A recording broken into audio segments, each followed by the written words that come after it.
Humo, marzo de 1907. De esos que te ahogan los pulmones y tienen el cielo de naranja a kilómetros de distancia. Butte, Montana. La colina más rica del mundo.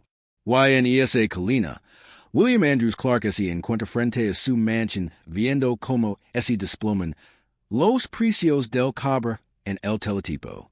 100 millones de dólares. Ese es su patrimonio neto. 3,000 millones y medio en dinero de hoy. Construida sobre cobre. Sobre minas que excavan una milla de profundidad en la roca de Montana. Sobre fundiciones que funcionan las 24 horas del día. Sobre las espaldas de 10,000 mineros que ganan $3 y 50 centavos al día y mueren a los 40 por silicosis. Pero esto es lo que Clark no sabe. Lo que no puede ver a través del humo, la arrogancia y la creencia de que el cobre es para siempre. En menos de 2 décadas, su imperio habrá desaparecido. Su fortuna liquidada. Su mansión abandonada. Su familia destruida por luchas internas, por battles de herencia, por fondos fiduciarios que se evaporan como la niebla matutina. Y el hombre mismo, el rey del cobre que compra senadores, sobornó legisladores y construyó un palacio para demostrar su importancia, morir sabiendo que todo lo que construyó fue sobre arena. Antes de entrar, suscribid. Documentemos el ascenso y la caída de las dinastías más grandes de Estados Unidos. Y no te pierdas el próximo episodio. Porque esto no se trata solo del cobre. Se trata de lo que sucede cuando construyes un imperio sobre un solo producto. Cuando crees en tu propia mitología. Cuando la codicia se convierte en tu religión y la riqueza en tu identidad. Y cuando el mercado cambia. Cuando el cobre se agota. Cuando el mundo avanza, no te queda nada más que minas vacías y casas de subastas que venden tus candelabros por una miseria. Retrocedemos a 1839, Connellsville, Pennsylvania. William Andrews Clark nace en la pobreza. Su padre es agricultor. Luchando, la familia se muda al oeste, buscando oportunidades. Primero Iowa, luego Missouri. Luego, en 1863, a los 24 años, William Clark se una caravana que se dirige al territorio de Montana, territorio de la fibra del oro.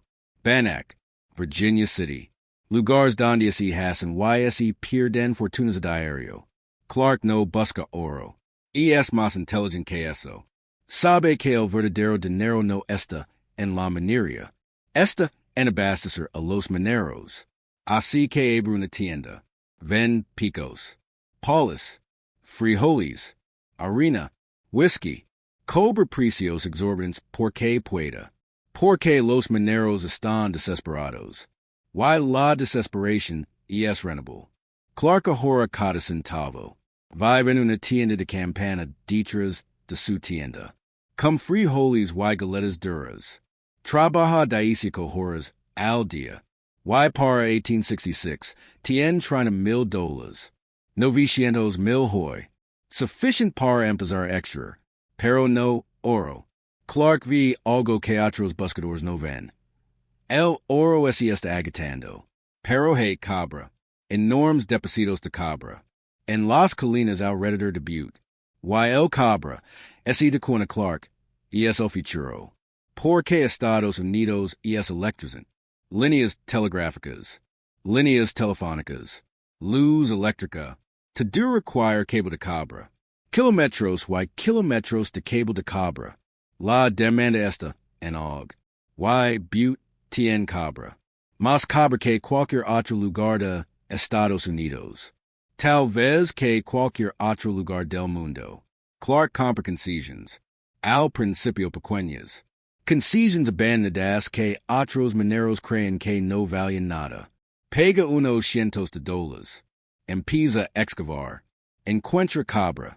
Cobre rico. Mineral con un enseo del 20%. Increíblemente alto. Construye un molino de sellos.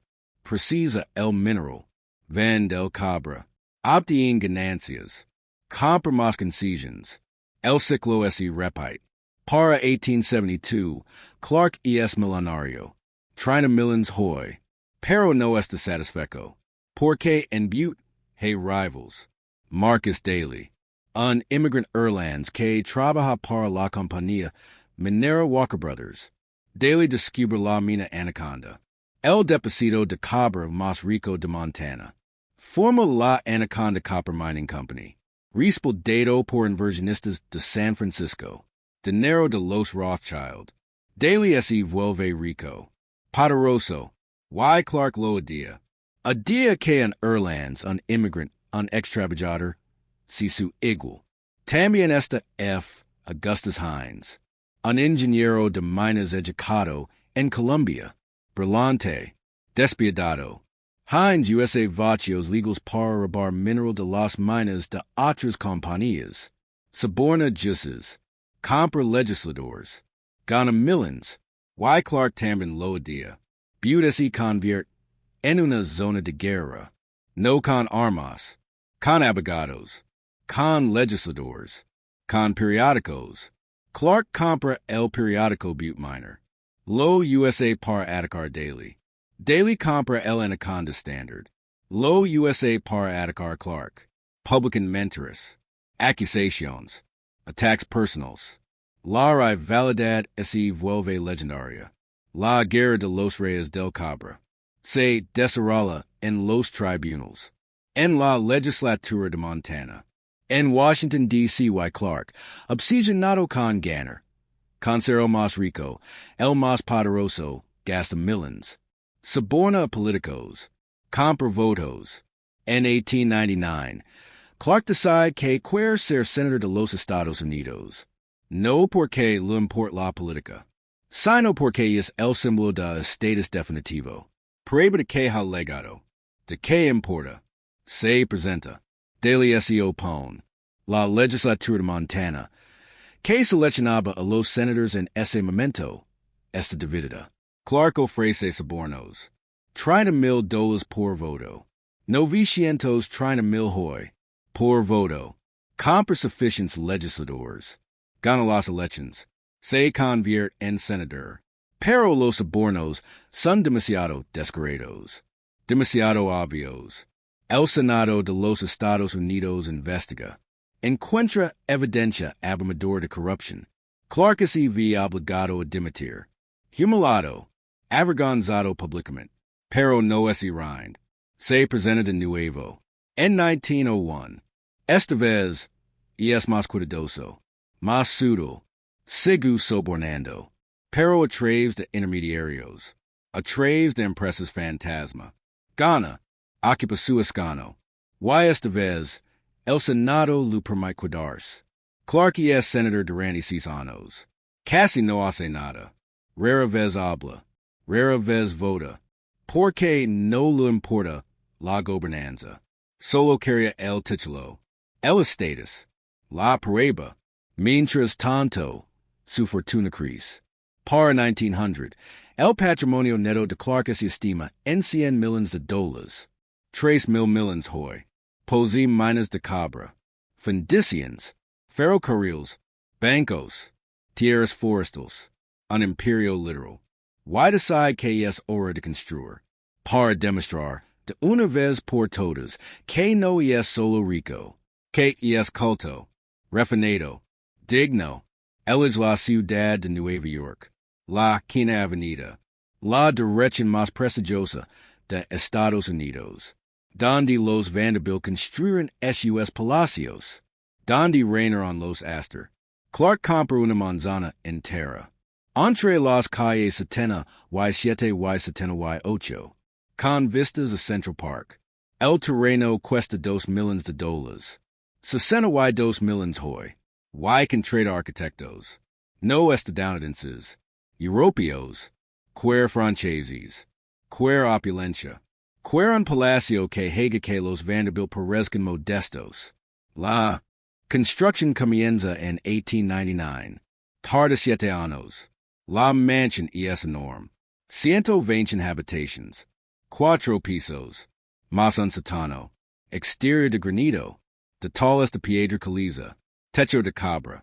por supuesto, cabra, la firma de Clark, la mansion cubra toda, la manzana, trina mil pies cuadrados, el costo es asombroso, 6 millions de dólares, ciento ochenta y 6 millions hoy, solo para la construction, el interior es aún más extravagant, Clark viaja a Europa, compra habitations enteras, de castillos franceses, de palacios italianos, las desmantela, las envía a Nueva York, las vuelve a monta, el gran salón tiene 3 pisos de altura, pisos de mármol, importados de Italia, mármol de Carrara, blanco, pulido a un brillo de espejo, la escalera es de mármol, arrolladora, dramática, barandillas de bronce, forjadas a mano, costo $50,000, un millón y medio hoy, para una escalera, el salón de belleza en el segundo piso, 60 pies de largo, 40 pies de ancho, tecos de 25 pies de alto, pan de oro por todas partes, en el techo, en las molduras, en las columnas, aplicado a mano, capa tras capa, costo $200,000, 6,2 millions hoy, solo por el pan de oro, las lámparas de araña, hay 5 solo en el salón, cristal, baccarat, cada una hachada medida, vidrio suplado a mano, cada lámpara pesa más de 1,500 kilos, cuesta $80,000, 2,4 millions hoy, por lámpara, 5 lámparas de araña, 12 millions de dólares, para la iluminación, una habitación, la colección de arte de Clark es igual de obsesiva, compra pinturas, esculturas, tapices, viejos maestros, Rembrandt, Rubens, Van Dyck, pega un dinero, a veces demasiado, porque los comerciantes saben que Clark tiene más dinero que experiencia, lu venden falsifications, obras mediocres a precios de obras maestras, pero a Clark no lo importa, quer volumen, quer cubrir sus paredes, quer demostrar que es culto, gasta más de 3 millions de dólares, 93 millions hoy, en arte, la colección Lina la mansion, cada pared, cada habitación, es abrumadora, sofocante, el comedor tiene capacidad para 40 comensales, la mesa es de caoba, de 9 metros de largo, patas taladas a mano, costo $20,000, 620,000 hoy, las sillas están tapizadas en seda,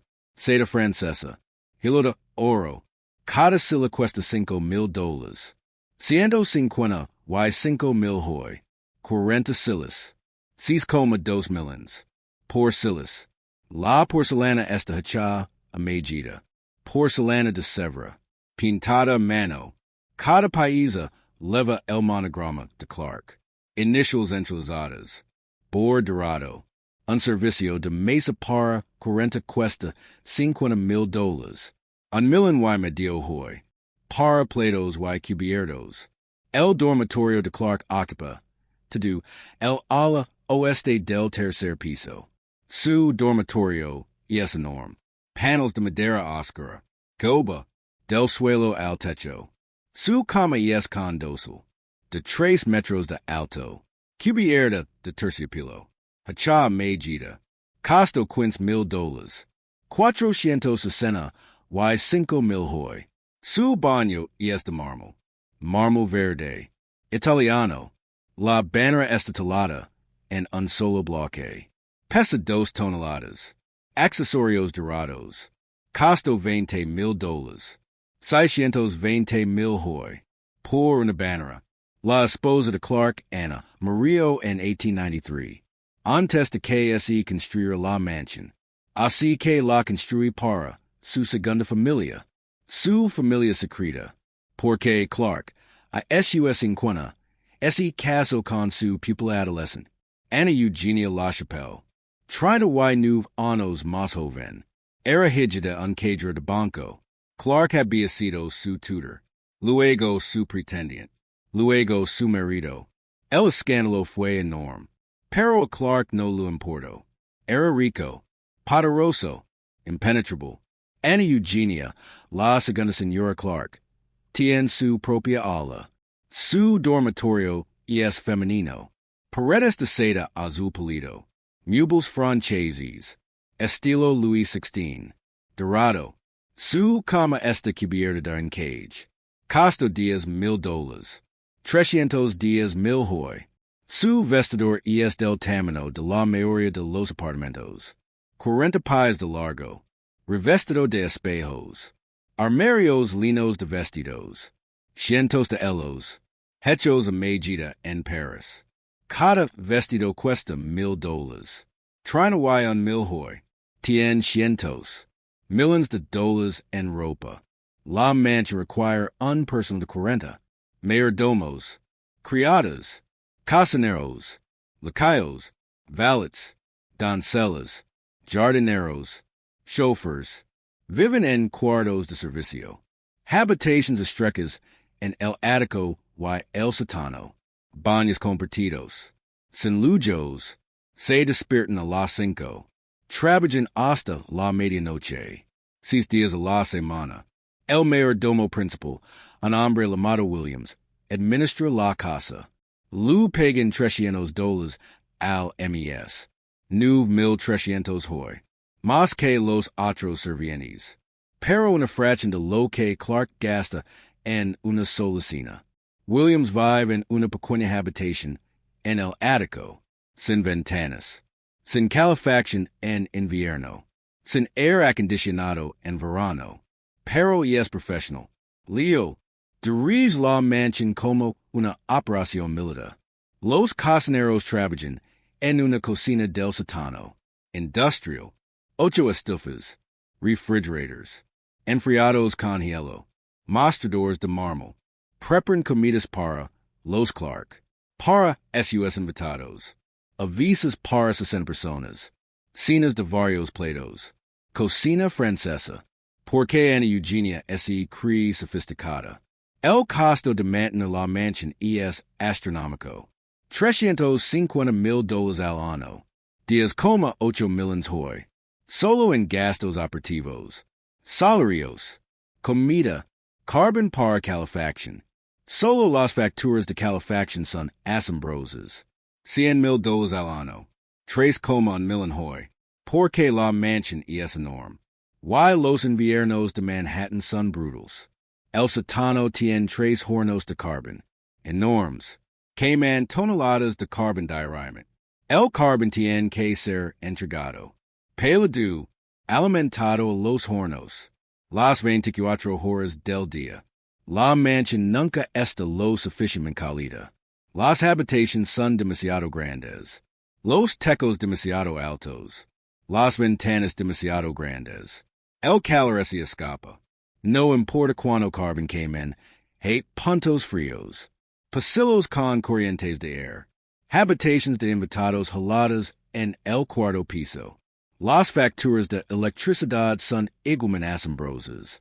Clark quiere que todas las habitaciones estén iluminadas. Que cada candelabro brille. Que cada lámpara esté encendida. La mansión resplandece de luz. Visible desde Central Park. A cuadras de distancia. Un faro. Una declaración. Pero cuesta. 50,000 al año. 1,5 millones hoy. Solo por la electricidad. El aislamiento es profundo. Clark es odiado en Montana. Los mineros lo desprecian. Trabajan en sus minas. Turnos de 12 horas. Bajo tierra. En la oscuridad. En el calor. En aire tóxico. Respiran polvo de roca. Polvo de cobre. Destruye sus pulmones. Silicosis. Tuberculosis. Mueren jóvenes. En sus 30s. En sus 40s. A Clark no lo importa. Les paga $3 y 50 centavos al día. $108 hoy. Apenas lo suficiente para sobrevivir. Cuando intentan sindicalizarse. Cuando hacen huelga. Clark trae rompehuelgas. Trae guardias armados. Detectives de Pinkerton. Golpean a los huelguistas. Avisas les desesperan. Las huelgas ese rompen. Y Clark gana. Siempre gana. Porque tiene el dinero. El poder. Las connections. Pero el costo es el odio. Los mineros lo odian. La gente de Butte lo odia. Cuando Clark visita Montana, viaja con guardias armados. Se queda en su mansion en Butte, una fortaleza, rodeada de muros, de puertas, de hombres con armas. Porque él lo sabe. Si los mineros pidieran, lo matarían. En Nueva York, a Clark lo ignoran. Las familias adineradas de Antano, los Astor, los Vanderbilt, lo menosprecian. Dinero nuevo, dinero del oeste, dinero del cobre, dinero sucio. No lo invitan a sus bales. No lo incluyen en sus círculos sociales. Y Clark, desesperado por aceptación, ses fuerzas más. Organiza fiestas más grandes. Dona museos, a universidades, a organizaciones benéficas, intentando comprar su entrada. Pero no funciona. La vieja guardia lo vi a través de él. Vi la desesperación. Y lo juzgan. Ana Eugenia está igualmente aislada. Es joven, hermosa, pero no tiene amigos. Las mujeres de la sociedad no la reconocen. Porque ese caso por dinero. Todos lo saben. Era una adolescente. Clark tenía 50 y tantos. Un abuelo. El matrimonio es transaccional. Todos lo saben también. Así que Ana Eugenia se queda en la mansión. Sola, con los servientes, con sus vestidos, con sus joyas. Millones de dólares en diamantes y esmeraldas que USA en fiestas donde nadie lo habla. Los niños. Clark tiene hijos de ambos matrimonios. Crecen en este mundo. Esta Edad Dorada. Su hijo, William Andrews Clark Jr., es diferente. Sensible. Artístico. Colecciona libros. Libros raros. Primeras editions. Construye una biblioteca. En Los Angeles. No en las minas de Montana. No en el negocio familiar. No quiere tener nada que ver con el cobre. Su padre está decepcionado. Enfadado. Pero William Jr. no le importa. Tiene su fondo fiduciario. Su herencia. No necesita la aprobación de su padre. Entonces, 1907. El pánico de 1907. Una crisis financiera. La bolsa se desploma. Los bancos quiebran. Los precios del cobre colapsan. De 25 centavos la libra a 12 centavos. Una queda del 50%. De la noche a la mañana. La fortuna de Clark, added al cobre, recibe un golpe masivo. Su patrimonio neto se de 100 millones a 50 millones. Una pérdida del 50%. En meses. Pero no es solo el mercado. Las minas están en apuros. El cobre fósil, el rico mineral cerca de la superficie, se ha ido. Están extrayendo a mayor profundidad, a una milla de profundidad. El mineral es más pobre. Cuesta más extraerlo, más procesarlo. Los márgenes de ganancia se están reduciendo. Y la competencia es brutal. Anaconda Copper, la compañía de Marcus Daly, ahora controlada por Standard Oil después de la muerte de Daly, son enormes. Tienen más capital, más recursos, mejor tecnología. Están exprimiendo a Clark. Y luego está el malestar laboral. Los mineros se están organizando. La Federación Occidental de Mineros. Los trabajadores industriales del mundo. Los wobblies. Exigen mejores salarios. Mejores conditions. Normas de seguridad. Clark se niega. Trae rompehuelgas. Guardias armados. Pero las huelgas están empeorando. Más violentas. En 1914, un incendio en una mina. En la mina Speculator, una de las minas de Clark. El fuego se propaga. A través de los túneles. Atrapa a los mineros. 168 hombres mueren. asfixiados, quemados, el peor desastre minero en la historia de Butte, el público está indignado, investigations, demandas, familias demandando compensación, Clark los colmate, contrata abogados, lo mejor que el dinero puede comprar, liga acuerdos en algunos casos, por una fracción de lo que valen, porque pueda, porque tiene el poder, pero el daño a su reputación es permanente, no solo es odiado, es despreciado, visto como un asesino, un hombre que valora las ganancias por encima de la vida humana. Why lo es? No lo niega. No así disculpa. Porque en su mente, los mineros conocen los riesgos. Eliger en trabajar. Eliger en aceptar su dinero. Why es morían era su decisión.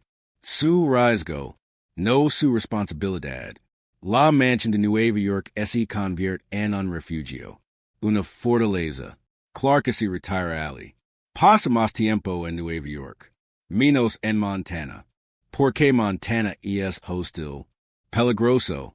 Nueva York, a pesar de su frialdad, es más seguro. Pero la mansión es una carga. Los 350,000 al año en costos operativos. Clark puede permitírselo. Apenas. Pero está drenando su liquidez. Sus reservas de efectivo. Why la mansión no es un activo. Es un paivo. Porque nadie la quiere. Si intentara venderla, obtendría una fracción de lo que pago. Tal vez un tercio. Porque el mercado de mansiones de 120 habitaciones es escaso. Especialmente durante las recesiones económicas. Así que la conserva. La mantiene. Paga las cuentas. Incluso mientras su fortuna sigue menguando. Para 1920, los precios del cobre se han recuperado. Un poco, pero las minas de Clark están agotadas. El mineral es escaso. Los costos son altos. Apenas alcanza el punto de equilibrio. Y es viejo. 81 años. Su salud está fallando.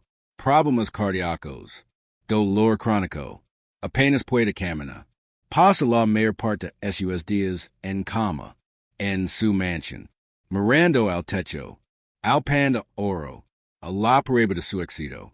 Pero se siente vacío. Vacío. Porque que construyó una mansión que nadie quiere. Una fortuna que se está evaporando. Un legado de odio. No de enemigos.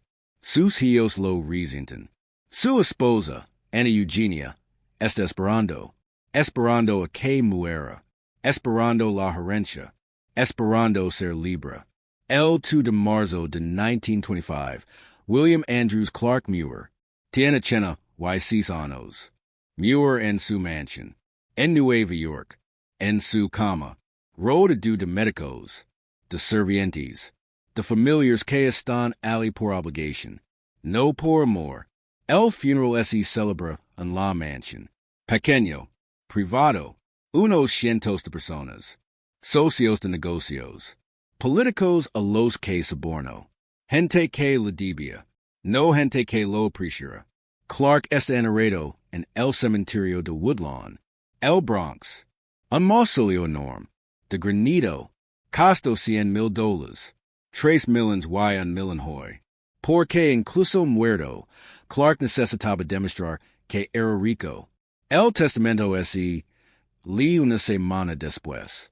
En el despacho de un abogado, la familia se reúne. Ana Eugenia, los hijos de ambos matrimonios, William Jr. y los demás. Tenso, silencioso, porque todos lo saben. Esto es lo que han estado esperando. El testamento es complejo. Paginas y paginas de jerga legal. Pero lo básico está claro. El patrimonio de Clark está valuado en $60 millones, $1,800 millones hoy. Sigue siendo enorme, pero una fracción de lo que era. Una disminución del 40% desde el pico. El patrimonio se divide. Ana Eugenia recibe un tercio. $20 millones. $620 millones hoy. Los Hios ese dividend el resto. Pero no es sencillo. Porque la mayor parte del patrimonio es líquido. Está vinculado a acciones mineras, a bienes raíces, a la mansión, los activos liquidos, el efectivo, son menos de 5 millones. 150 millones hoy. Hay deudas. Deudas enormes. 10 millones de dólares. 310 millones hoy. Préstamos que Clark obtuvo. Usando sus acciones mineras como garantía. Para cubrir gastos operativos. Para mantener el estilo de vida. Los acreedores quieren su dinero. El patrimonio tiene que pagar. Pero no hay suficiente efectivo. Así que tienen que vender. Liquidar activos. En el peor momento posible. Durante la década de 1920, la economía está en auge. Pero el mercado de acciones mineras es débil. Los precios del cobre están estancados. Los compradores son escasos. El patrimonio vende las acciones de Clark en sus compañías mineras. Por 50 centavos por dólar. Perdidas masivas. Venden bienes raíces. En Montana. En Nueva York. En California. Con perdidas. Porque tienen que vender rápido. No pueden esperar mejores precios. La mansión. El palacio de la quinta avenida. Intentan venderlo. Ponerlo a la venta por 5 millones de dólares. 150 y 5 millones hoy. No hay compradores. Bajan el precio. A 4 millones.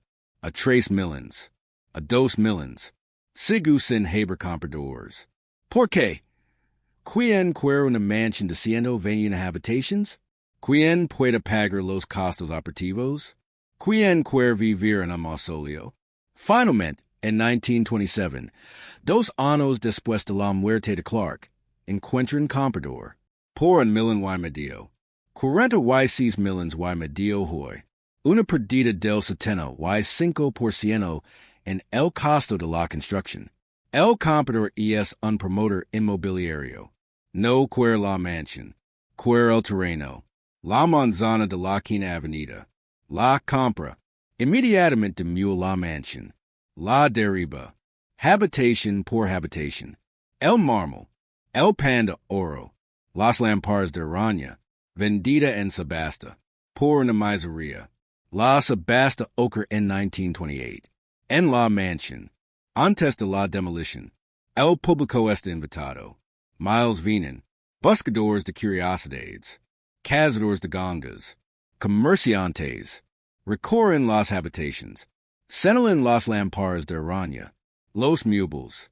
El arte. Hacen ofertas. Las 5 lámparas de araña baccarat del salón de baile.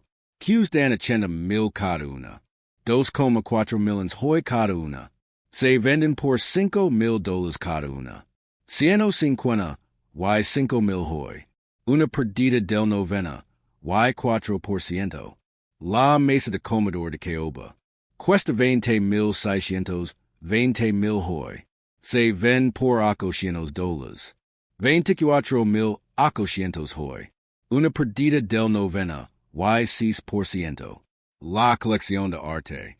600 países. Clark pagó 3 millones. 90 y 3 millones hoy. La colección se vende por 400,000, 12,4 millones hoy. Una pérdida del 87%. Porque gran parte está sobrevalorada. O es falsa. Clark fue estafado. Repetidamente. Por comerciantes que vieron a un hombre rico desesperado. Por demostrar que era culto. Y se aprovecharon. Los muebles. Las alfombras. Los tapices. Todo se vende por una fracción de su valor. Porque las ventas de liquidación son brutales. Todos saben que tienes que vender. Y te ofrecen un precio muy bajo. El total de la subasta. 800,000 dólares. 24,8 millones hoy. Menos del 15% de lo que Clark gastó en amueblar la mansión. Una pérdida del 85%. La mansión es demolida en 1928. Tarda 6 meses. El granito se vende, se reutiliza. El mármol se rescata. Una parte. El resto se tritura. Se usa como releno. El techo de cobre se fund. Se recicla. El terreno se despeja. Why in 1929, se construye un edificio de apartamentos. 30 pisos. Apartamentos de lujo. Sigo en pie hoy en día. En el 960 de la Quina Avenida. Sin placa. Sin monumento. Nada que indique que el palacio de William Andrews Clark alguna vez estuvo allí.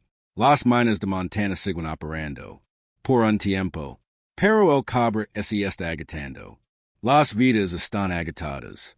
Para 1930, la mayoría de las minas de Clark están cerradas. Abandonadas. El equipo se vende. Se liquidan. Los pozos de la mina se inundan. Los túneles se derrumban. La tierra, que una vez valió millones, no vale nada. Tóxica. Contaminada por un siglo de minería. Las fundiciones cierran. Las chimeneas se enfrían. Butte, la colina más rica de la tierra, se convierte en un pueblo fantasma. La población disminuye. De 60,000 a 30,000 los mineros se van, buscando trabajo en otro lugar. Las mansions, las casas victorianas construidas durante el del cobre, se deterioran. La pintura se descascara. Las ventanas se rompen. Los techos se derrumban. Algunos son demolidos. Otros permanecen vacíos.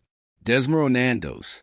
Berkeley Pit, una enorme mina de cobre a cielo abierto, se llena de agua tóxica, ácida, roja, se convierte en un sitio superfondo.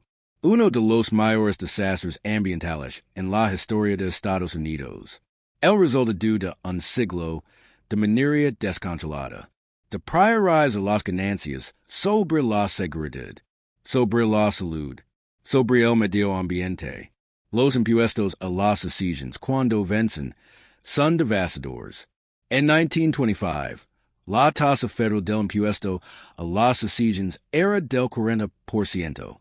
40% de 60 millones. 24 millones de dólares. 740 y 4 millones hoy.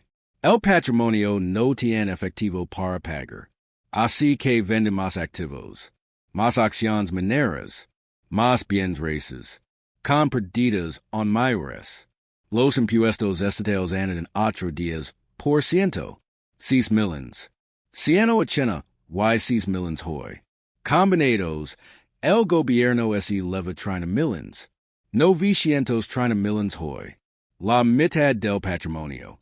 Desaparecido. 8 impuestos. Ana Eugenia, la viuda, recibe sus 20 millones. Después de impuestos y deudas, está más cerca de los 12 millones. 370 y 2 millones hoy. Sigue siendo rica, pero no rica. No para los estandards de Clark. Vive en la mansión, hasta que se vende. Entonces se muda. Un apartamento. Más pequeño, más manageable, vive tranquilamente. Sola, muere en 1963, a los 83 años. Su patrimonio está valorado en 5 millones, 150 y 5 millones hoy. La mayor parte de la herencia se gastó, o se perdió, o fue robada por asesores. William Andrews Clark Jr., el hijo que no quería tener nada que ver con el cobre. USA su herencia de manera diferente. Construye una biblioteca. En Los Angeles, la Biblioteca Conmemorativa William Andrews Clark. Un depósito de libros raros. Primeras ediciones. Manuscritos. La dona UCLA. Todavía existe. Abierta académicos. Es el único legado positivo de Clark. Lo único construido con su dinero que tiene un propósito. Que ayuda a la gente. Eso no es un monumento al ego. Los fondos fiduciarios estabocidos para los nietos están mal administrados, mal invertidos. Para 1950, la mayoría de ellos se agotaron. La fortuna de Clark cien millons en su apogeo, tres mil millons hoy, ese ha ido evaporada en una generación. Los descendientes, los nietos y bisnietos, la mayoría de ellos son de clase media, algunos ricos, pero ninguno es magnate. Ninguno tiene la fortuna de Clark, porque la fortuna es construido sobre un solo producto, el cobre. Y cuando el cobre se acabó, también se acabó el dinero. Los costos invisibles destruyeron a los Clark. La mansion costó 6 millones construirla. 180 y 6 millones hoy. Pero los costos operativos, 350,000 al año, durante 20 años son 7 millones. 217 millones hoy. Más que el costo de construcción. ¿Y para qué? Para una casa que tuvo que venderse con una pérdida del 70 y 5%, que fue demolida 2 años después de la muerte de Clark. El costo de oportunidad. El dinero gastado en la mansión podría haberse diversificado, invertido en otras industrias, protegido de las fluctuaciones del precio del cobre. Pero no fue así. Se invirtió en granito y mármol, en un activo líquido, que no se podía vender cuando se necesitaba efectivo. El costo emocional. Clark pasó su vida acumulando, construyendo, demostrando, pero murió solo, odiado. Sus hijos lo resentían. Su esposa esperó que muriera. Sus empleados lo temían. Sus competidores lo despreciaban. Y la gente de Montana, los mineros cuyo trabajo construyó su fortuna, celebraron cuando murió. Celebró que el tirano se había ido. El costo físico. Clark trabajó hasta el agotamiento, estresado constantemente, por el dinero, por la competencia, por mantener el control. Desarrolló problemas cardíacos, dolor crónico, murió a los 86.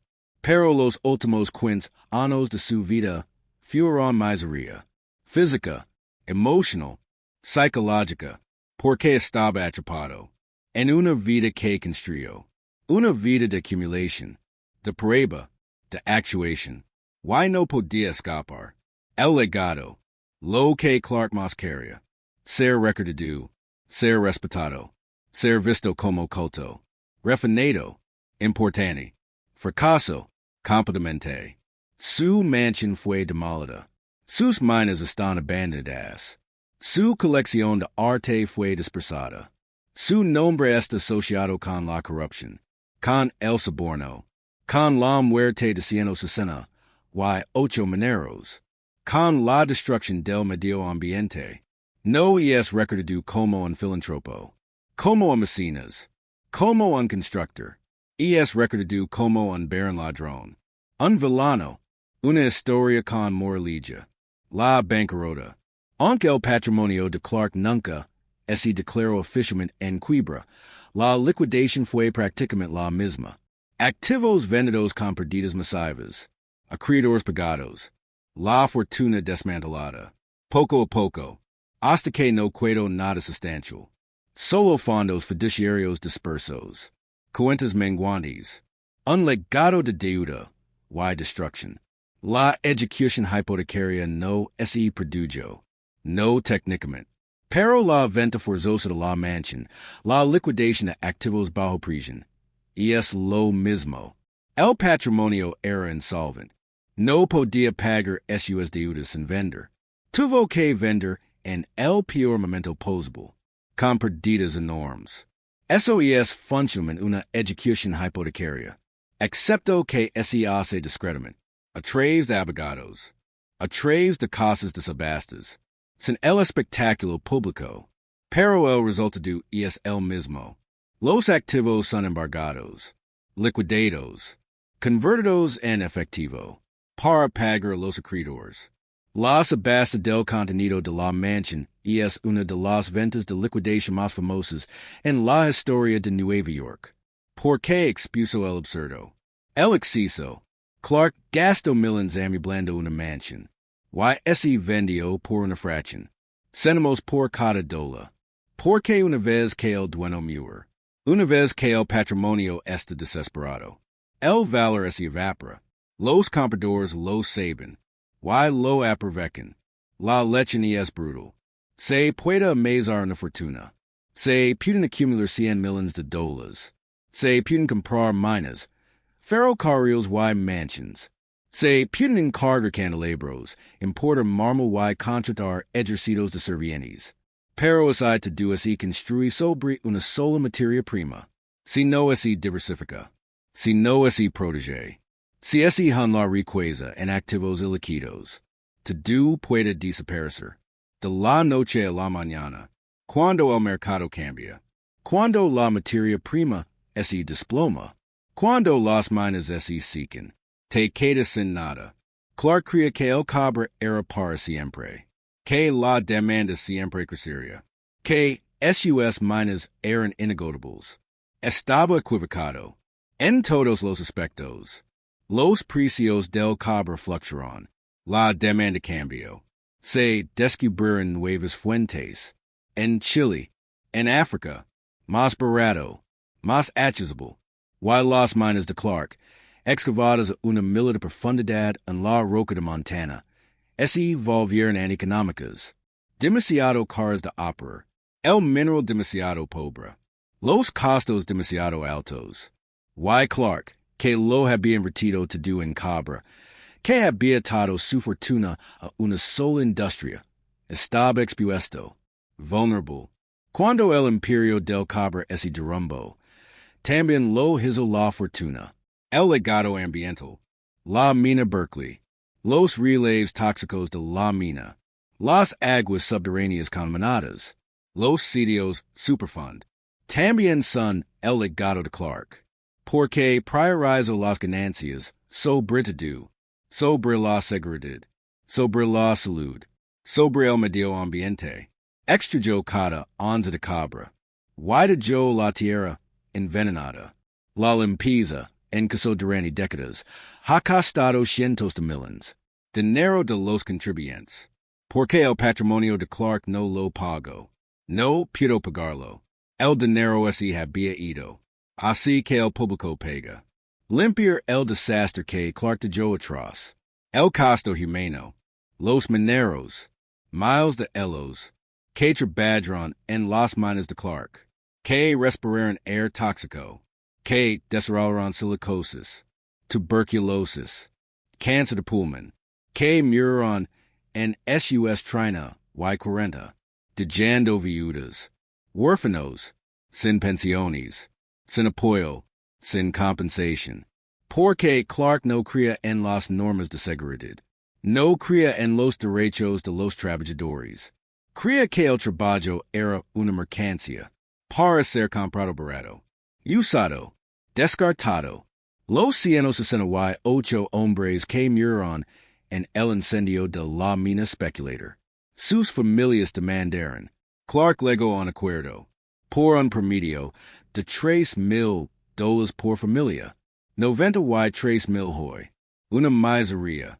Pero las familias no tenían opción. No podían darse el lujo de lucrar. Clark tenía los abogados. El dinero. El poder. Así que aceptaron los acuerdos. Y intentaron seguir adelante. Pero el trauma permaneció.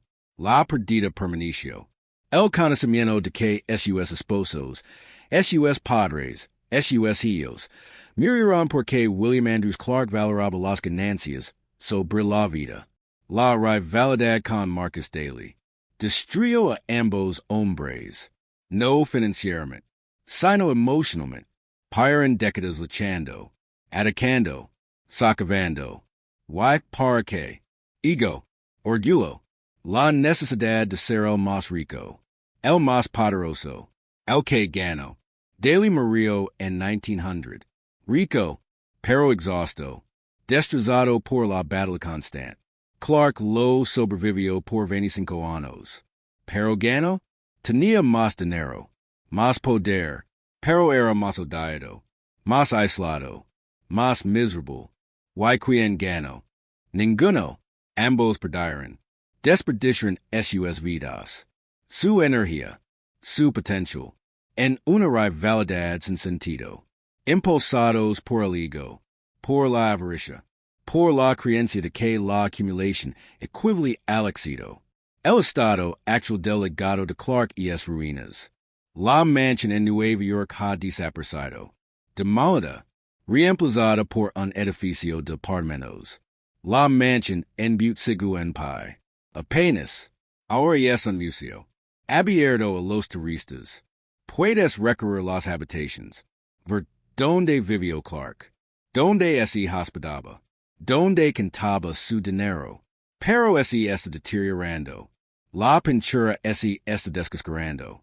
La madera se está pudriendo. El techo tiene goteras. La ciudad es buena. No puede permitirse mantenerlo adecuadamente. Así que se desmorona lentamente. Un monumento al exceso, a la avaricia. Al costo de construir un imperio sobre la sangre.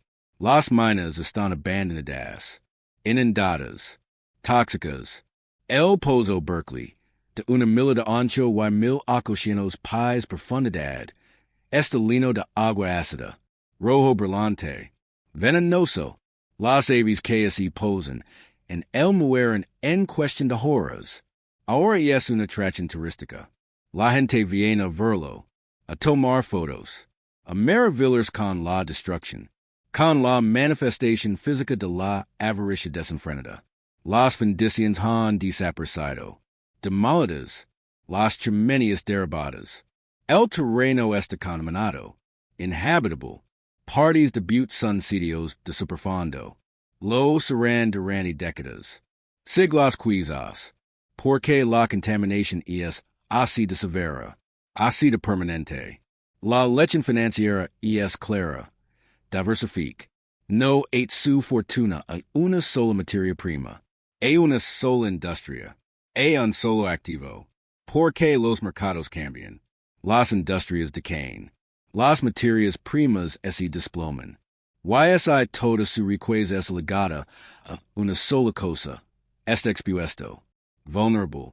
Cuando si usted se anhela, invierta en activos liquidos, en cosas que se pueden vender rápidamente, a un precio justo, no en mansions que tardan años en venderse, que se venden con pérdidas masivas, no en minas que pierden valor cuando se agota el mineral. Protege su riqueza, con fideicomisos, con estructuras legales, con diversificación.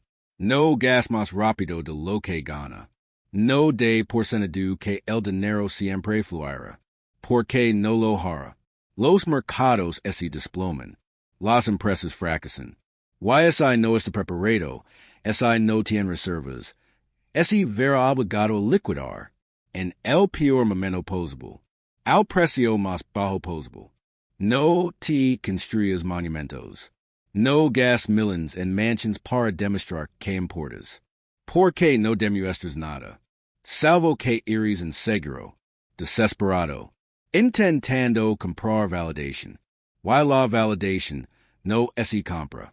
El respeto no se compra. El legado no se compra. Se gana. Con acciones. Con contributions. Con como tradas a los demás. Clark trataba terriblemente a la gente.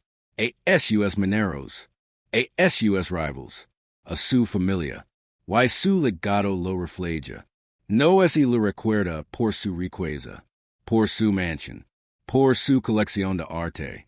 Se lo recuerda por la corrupción, por la avaricia, por los 168 mineros que murieron en su mina, por la destrucción del medio ambiente, por ser un magnate ladrón, un villano. Ese es su legado. Y to do el dinero del mundo pudo cambiarlo. Los fondos fiduciarios que se suponía debían proteger a la siguiente generación no lo hicieron. Porque los fondos fiduciarios son tan buenos como quienes los administran. Y los fondos fiduciarios de Clark estaban mal administrados. Invertidos deficientemente. En más acciones mineras. En empresas arriesgadas. Por asesores que cobraban honorarios, que desfalcaban, que priorizaban sus intereses sobre los de los beneficiarios. Par 1950, la mayoría de los fondos fiduciarios habían agotado. Los nietos, que se suponía que tendrían una vida plena, muchos de ellos lucaban, tuvieron que trabajar, tuvieron que construir sus propias carreras, porque el dinero del cobre se había agotado. Las batallas por la herencia fueron feroces. Los hijos del primer matrimonio de Clark contra los hijos del segundo, peleando por el patrimonio, por quien mericia que, por personajes, por activos, contrataron abogados, gastaron cientos de miles, millions, en honorarios legals, dinero que debería haberse ahorrado, protegido, en cambio ese desperdicio, en pelis, en ego, en la misma avaricia que definió a su padre. Y al final, todos perdieron. El patrimonio fue menor, la herencia fue menor, las relaciones se destruyeron, los hermanos dejaron de hablarse, las familias se fracturaron, todo por culpa del dinero, por la creencia de que acumular es igual a valor, que la riqueza es igual a valor, que el que más tiene gana, pero nadie ganó, todos perdieron. Perdieron el dinero, se perdieron unos a otros. Perdieron la oportunidad de construir algo significativo, algo positivo, algo que pudiera haber honrado la memoria de su padre. Si es que había algo que valiera la pena honrar, que no lo había. El imperio del cobre que se desvaneció de la noche a la mañana. No se desvaneció de la noche a la mañana. Esa es la metáfora, el gancho, pero la realidad es que se desvaneció lentamente, durante décadas, por malas decisiones, por falta de diversificación, por quedas del mercado, colapsos de minas y liquidaciones forzadas. Se desvaneció tras 1000 recortes. Cada uno desangrando un poco más de riqueza, un poco más de valor, hasta que no quedó nada. Solo ruinas, solo minas tóxicas, mansions demolidas y un nombre asociado a la avaricia. William Andrews Clark pasó su vida construyendo, acumulando, demostrando. Construyó un imperio de 100 millones de dólares. 3,000 millones hoy. Construyó una mansión de 121 habitaciones. Costó 6 millones. 180 y 6 millones hoy. Compró senadores. Compró periódicos, compró respeto, o lo intento, pero no pudo, porque el respeto no está en venta, el legado no está en venta, el significado no está en venta. Y cuando murió, a los 86 años, rodeado de servientes, médicos y familias esperando su dinero, no tenía nada, nada que importar. En hay amigos, en hay amor, en hay respeto. Solo riqueza, y incluso eso se estaba evaporando. Para cuando se liquidó el patrimonio, para cuando se pagaron los impuestos, y se liquidaron las deudas, y los activos. La mitad había desaparecido, y en una generación, el resto también. El imperio del cobre, la fortuna de 100 millones de dólares, desapareció, no de la noche a la mañana, pero desapareció de todos modos.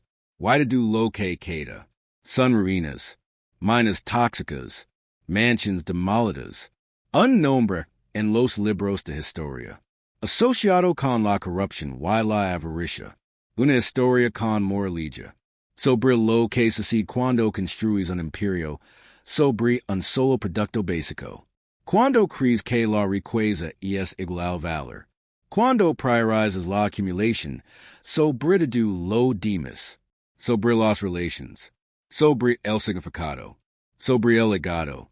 Clark construyó su imperio, y se derrumbó, levandos todo consigo, el dinero, la mansión, las minas, el nombre, todo, desaparecido, y la lechen, la brutal y ineludible lechen, es que los imperios construidos sobre la avaricia, sobre la explotación, sobre un solo producto básico, no duran, no pueden, porque la base estabil, el mercado cambia, el producto básico se desploma.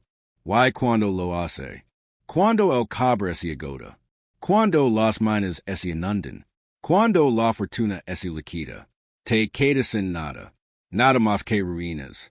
Y arrepentimientos. Y a nombre que la historia juzga con dureza. William Andrews Clark, el rey del cobre, el senador, el magnate, el hombre que construyó un imperio de $100 million. Y lo perdió todo. El hombre que construyó un palacio. Y lo vio demolido. El hombre que murió creyendo que importaba, pero no dejó nada. Nada más que destrucción. Nada más que una advertencia. Sobre el precio de la avaricia. Sobre la fragilidad de las fortunas forjadas con sangre. Sobre el imperio del cobre que se desvaneció. No de la noche a la mañana. Sino que se desvaneció por completo. Sin dejar nada atrás. Solo fantasmas. Y ruinas. Y silencio. El pozo Berkeley Pit. Una herida abierta en la tierra. 1800 pies profundidad. Una milla de ancho. Lino de agua tan tóxica que mata al contacto. El agua es roja. Rojo óxido. Rojo cobre. Rojo sangre. Porque eso es lo que es. La sangre de la tierra. Extraída. Procesada.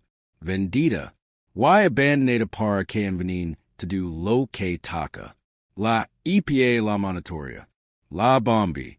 La trada. Gastando millions cada año. Millions de contribuyentes. Para gestionar el desastre que Clark y hombres como el crean. Para evitar que el agua tóxica se filtre al acuífero. Que contamine las aguas subterráneas. Que envenenen una región entera.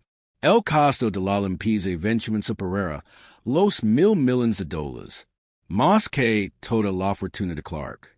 Más de lo que jamás ganó con cobre. Y la ironía es brutal. Las ganancias fueron a parar un solo hombre. Para construir mansions. Comprar senadores y encargar candelabros. Pero el costo real, el costo ambiental, el costo humano, el costo generacional, lo pagan todos los demás. Los contribuyentes. Por la gente de Butte. Por los descendientes de los mineros que aún viven con el legado de las silicosas, la pobreza y la contaminación de las tierras. Esa es la verdadera contabilidad del imperio del cobre. No los 100 millones en activos, sino los 1,000,000,000 en daños. No la mansión en la quinta avenida, sino el pozo tóxico en Montana. No las lamparas de araña de baccarat vendidas en subasta. Sino los 168 mineros enterrados en fosas comunes. Clark murió creyendo que había ganado. Creyendo que su fortuna demostraba su valía. Creyendo que su mansión demostraba su cultura. Creyendo que su escaño en el Senado demostraba su importancia. Pero ese equivoco. En casi todo, la fortuna se evaporó en una generación. La mansión fue demolida a los 2 años de su muerte. Su carrera en el Senado fue una nota a pie de página. Una broma. 6 años de silencio. De no hacer nada. De ocupar un escaño que compró. Y su importancia, su legado, no es lo que imagino. No es lo que gasto millions intentando creer. Es recordado. Pero no con cariño. No con respeto. Es recordado como una advertencia. Como un caso de estudio sobre la avaricia. Como prueba de que puedes tener $100,000,000 y aún así morir sin nada que importe. On morir solo. On morir odiado. On dejar un legado de destrucción. La última fotografía sobreviviente de William Andrews Clark lo muestra en su mansión. En su oficina. Dichos de ese escritorio de $15,000. Es viejo. Frágil. Su rostro está demacrado. Sus ojos hundidos. Leva un tragicaro. A medida. Pero la cuelga. Porque ese está consumiendo. La fotografía es inquietante. Porque puedes verla. El vacío. La comprensión. Que to do el dinero, to do el poder, toda la accumulation, no significar nada. Este roda de riqueza, de opulencia, de la prueba de su éxito, pero este solo, completamente solo. Why sabe, en ese momento, que no construyó nada que perdurara, nada que importara, nada más que ruinas.